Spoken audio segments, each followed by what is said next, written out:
Listen, I understand that not everybody comes from the same background. That's one of the things that make human beings so unique. We are blessed with circumstances that craft who we are as people. And, it's not instinctual like the rest of the animal kingdom. It is learned, it is experienced. And, that's what we're going to try to unpack today. When I think about character, it starts when you're young.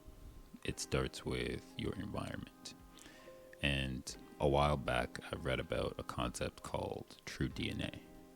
Now, this isn't, a conversation of genetics and what's passed down to you. It is a way to describe what mattered to you as an adolescent.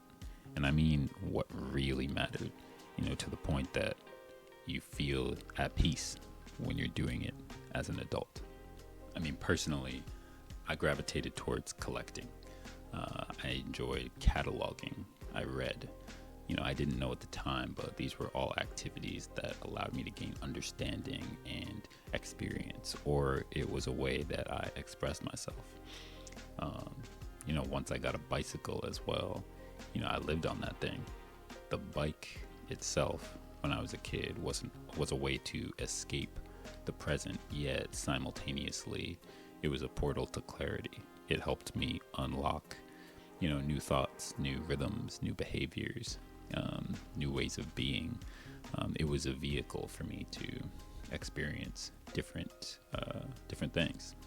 Now today, I look back at some of those same activities, the ones that were connected to who I was as a kid, my true DNA, and like to think of them now as anchors. They hold me down. And I believe that, if we look deep enough, if we're self-aware enough, that everybody has a few anchors that, if we think about it, if we dig into some of those activities or a way to express those same sentiments that you had as a kid while you're an adult, I feel like in those anchors or in those activities, you can find peace. Experiences really do help shape, the roadmap of your life. And I feel like when you go through periods of discovery, they have a tendency to teach you so much, both about the world and, about yourself. Now, the only drawback is, sometimes these experiences, they can pull you away from aspects of your being, aspects of who you are. Experiences, man, they can help build you up, and there can be experiences that help teach you a lesson as well. And a lot of the time that comes down to influence, and influence can be a very tricky thing. One aspect of the modern world, which I feel is so interesting, is the equation of time, money, and energy. And no one explained this to me when I was younger, but it's something that I wish I knew. But it goes like this. In the early portion of your life, you have tons of time. You are blessed with tremendous amounts of energy, but more often than not, for the most of us, we don't have money. And then it's that middle portion of life where you will be the busiest you will ever be in your life during this mid portion. It's probably the time in your life where you're going to make that big push as well to try to make sure you are successful. Try to strive for your professional goals and be really ambitious as well. But this is the time when, you have energy and maybe you've come into a little bit of money, but you don't have time. And then there's that later portion of life, let's call it the twilight years, when you probably have done really well for yourself. You got some money stored up, and you got time. You're blessed to finally have time. You're at the end of your career. Maybe you're retired, but the thing that you lack most at this period is energy. Time, money, and energy. The three most important resources, you could argue, in life. And because of this, let's say, invisible target, maybe even subconsciously, we lean into habits, behaviors that will get us there faster. The goal is to have all three, even if it's not done super intentionally. And sometimes with that goal, it comes with sacrificing aspects of our true DNA, our character. You see, our intentions are pure, really. People want to be successful. They want to live a good life of balance.